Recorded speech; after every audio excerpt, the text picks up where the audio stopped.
Hello friends, Chris here, CaribbeanPot.com, your wicked chef. Welcome to my kitchen. Today your boy got the Superman Clark Kent thing going on. You probably don't recognize me. Yeah, they say I need glasses now. So here we go. So comes with age, I guess, right? Today we're making some lamb chops braised in a nice coconut curry sauce. And that's what I have bubbling away down inside here. It's got about 10 more minutes to go before all kind of nice things start happening on my plate. Lamb is one of those things I really, it's one of those things I really don't like. To say if I was put on a scale of 1 to 10, it'd probably be about maybe a 3 or a 4, simply because it's really tricky to cook. If you grill it, it can go more chewy than something Wrigley's would probably sell. So here we go. Today we're making a nice tender. It's going to take a long time. It's going to take about an hour and a half to do, but you're going to love the way we do this lamb. Full of flavor with that curry and that coconut. It's all kind of good things happening. Let's get cooking. Let's see if we can quickly run through the ingredients we'll be using today. Up front, 1 shallot, a fairly big shallot. If you don't have shallots, we're going to use just a regular cooking onion, dice it up very finely. I've got 3 cloves of garlic here. Again, you can dice that up very finely or crush it. 2 scallions, you may know it as spring onion or green onions. 1 cup of water. Here I have 1 tablespoon of chopped up shadow benny. It's a herb we use quite a bit down in the Caribbean. It may also be called culantro, and you can find that in your Asian, Hispanic, or West Indian grocery store. If you can't get this shadow benny, feel free to use 3 tablespoons of freshly chopped cilantro. We've got some fresh thyme here. That's going to be about 1 tablespoon of that. Look my boy, Scotch bonnet pepper. We're going to use about 1/4 of this. No seeds. Remember, most of that heat is going to be inside where the seeds are. And do wash your hands after with soap and water. I've got here some parsley. We're going to need about 1 tablespoon to 2 tablespoons of parsley to finish this off. Salt, I'm going to start off with 1/2 teaspoon of salt. Later on we're going to taste it and adjust accordingly. I've got here some grape tomatoes, some lovely little grape tomatoes. We're going to finish off the dish with the parsley as well as these grape tomatoes. I've got here about 8 of them. I'm going to cut them in half. If you don't have grape tomatoes, again, no worries, no big deal. Use a normal tomato, just chop it up, make sure you get the seeds out. Madras curry powder, this is a blend out of the Caribbean, 1.5 tablespoons of that. We're going to need some coconut milk, convenience sake, we're going to use this stuff from the can. And that's going to work out to about 1.5 cups of coconut milk. If you're doing the freshly grated stuff, you do your thing. Some fresh ground black pepper, maybe about 1/4 teaspoon of that. 2 tablespoons of vegetable oil. And back here, the star of the show, I've got some lamb chops. This is a shoulder chop. Typically, you think lamb and you think grilling, but today we're doing this nice little curry sauce. You're going to love it. Here, I've got 5 of those chops, which works out to about 2.5 to 3 pounds or so. If I forgot anything as we go along, I will update you guys. So let's get cracking on this lamb chops braised in that wicked coconut curry sauce. Lush! I've got a deep saucepan here, fairly wide, because we want to brown the meat, the lamb, to start with. So in goes the vegetable oil. And since the pan is already hot, I have it on a high heat here. What I'm just going to do is add all that lovely lamb chops to the pot directly. All we're doing here at this step here is browning it. We want to give it some color and we want to seal in that nice flavor.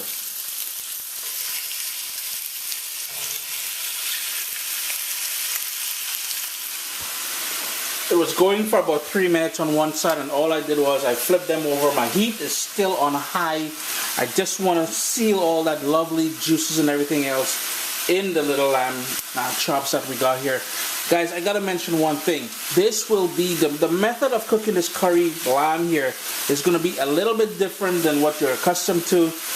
Traditionally in the Caribbean, we like to season our meats first with nice herbs and everything else that I mentioned earlier.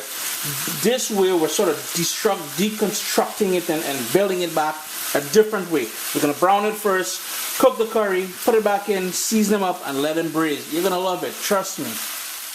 Now that we got some color on it, it took anywhere from about 6 to 8 minutes.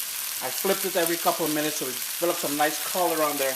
I'm just going to turn my heat all the way down to low now and remove these from the pan. You're going to see some lovely burnt on stuff on the bottom there. There's a ton of flavor in that. So here's what we're going to do. And I've got these here now, I'm just going to set them aside. And right away, on low, remember we turned our heat down to low. What we're going to do is add the shallots.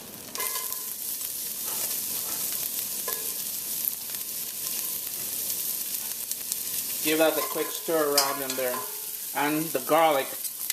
And let that soften up for about a minute or two.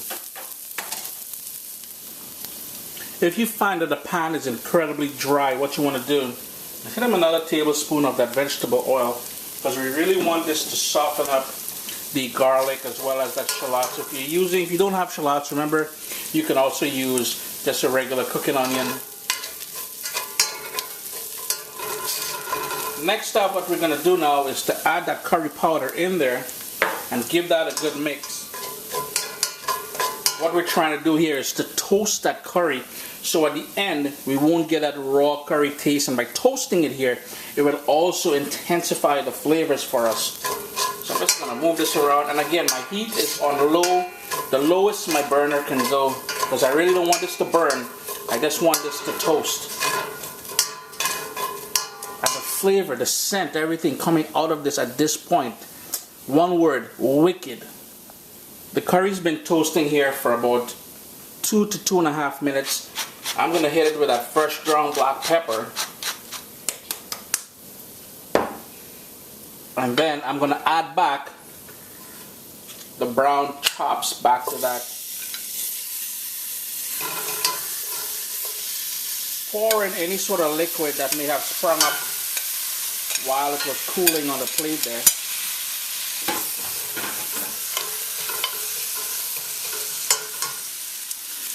Sort of press down and move the chops along the bottom, because you want it to pick up some of that color and all that flavor from the bottom of the pan. I'm just going to move it around a little bit.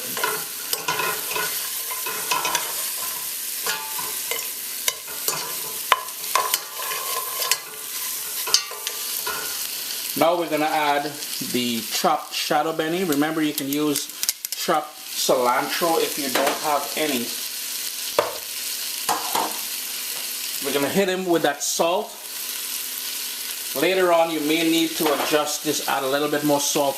Again, to you all know, and I've got that Scotch bonnet pepper, the fresh thyme, as well as the green onions or scallions.